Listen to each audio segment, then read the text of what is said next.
Hi everyone, this is For the Love of Comics, and in this video we're going to do something a little different. We're going to do our very first viewer request. Of the 10 of you who regularly watch this show, an entire 3 of you have asked for some guidance on how to get started reading Usagi Yojimbo. If you don't know what Usagi Yojimbo is, or if you're otherwise interested in an introduction to this excellent series, check out our What is Usagi Yojimbo video linked above. For this video, what I've decided to do is classify all potential readers of Usagi Yojimbo into 3 broad types. And I'll provide some specific advice for each, so you can decide where you fall and proceed accordingly. With that, let's get cracking on how to start reading Usagi Yojimbo.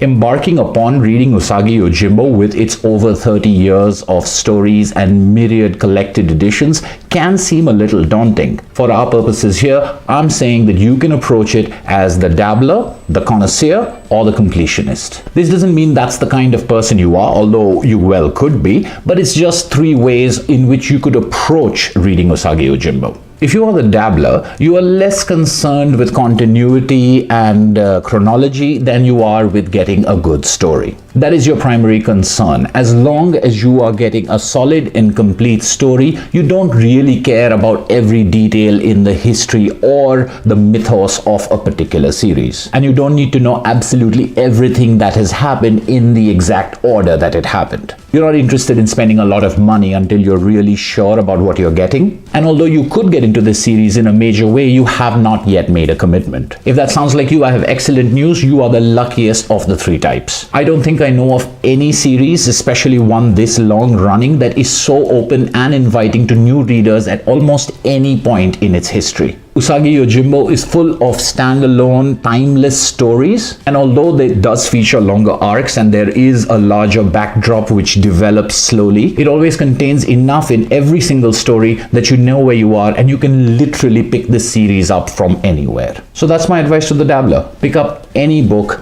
you'll be fine. You'll have as good a time with Fox Hunt as you will with the Teenage Mutant Ninja Turtles crossover. Anything that you can find, anything that's on sale, anything that's reasonably priced, anything you can borrow, they'll all allow you a fantastic entry point. And that was the way I got started. The first volume I read was volume 4, The Dragon Bellow Conspiracy. So you can try finding that, or volume 6, Circles, from the early stories. If those are hard to find, volume 12, Grasscutter, is an epic that epitomizes everything that is great about Usagi Yojimbo. But honestly, you can start with volume 27, A Town Called Hell, one of the best introductions to Usagi Yojimbo several decades into its publication history. Now for the second group. As the connoisseur, you want something meaty and substantial, but you also want to provide context and foundation for long-term reading. You're interested in having a mini library of an epic saga, and you do want to start with good stories, but you want it all to hold together for a certain period of time should you happen to like it. At the same time, you don't want to keep waiting for the right price or for something to become available for you to start reading. For you, the connoisseur, I recommend the Usagi Yojimbo Saga, Book 1, published by Dark Horse. The Usagi Yojimbo saga starts from the Mirage years of Usagi Yojimbo, so you don't get the Albedo and the Fantagraphics stories, essentially the first 7 volumes, but it's an excellent place to start. Stan Sakai moved Usagi Yojimbo from one publisher to another, and so the story is perfectly set up for new readers. And at over 600 pages, around 22 issues in each volume, this is a fantastic value for money for stories that were just getting better. If you're interested in a closer look at the Usagi Yojimbo saga volumes, check out my video on them linked above. And finally, we have the completionist. If this is you, you cannot imagine reading the series in any way except from the very beginning. You want to know every twist of the story as it was told, and you don't really care that the beginning isn't quite at the same quality that the series went on to become. You want to see the history, you want to see it evolve. That is as important to you, the evolution of the story, as the stories that you read themselves. You want to be an expert in it, and you want to be there in the shoes of the people who read the very first issue issues, you want to see how the story got more complex, how the characterization got deeper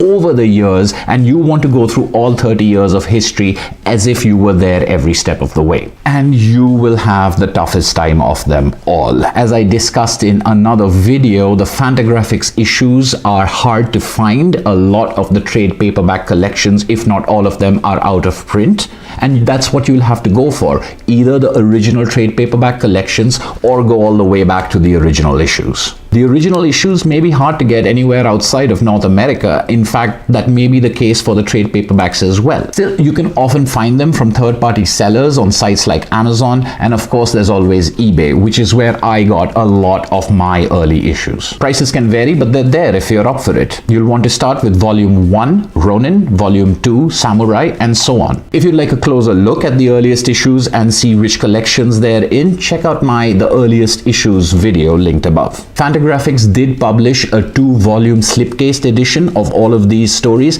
but that's out of print as well, and if anything, harder to find than the trade paperbacks. Again, you can still find it. You'll probably spend the same amount of money trying to get the first 7 volumes in trade paperbacks or the 2-volume slipcased edition. Maybe the trade paperbacks will be a little cheaper. You'll have to take a look. Still, you never know. Fantagraphics may reprint them one day. The completionist has the toughest job in front of them, but if that's who you are, I'm guessing you're pretty used to it. To be clear, you can move between these categories. I myself started out with Usagi Yojimbo as a dabbler and then worked backwards to fulfill my completionist destiny. So that's what I have as advice for you folks looking to take a stab at Usagi Yojimbo. I'd love to hear what you think, and if you have any questions or any alternate advice, please leave them in the comments below. Thank you for watching.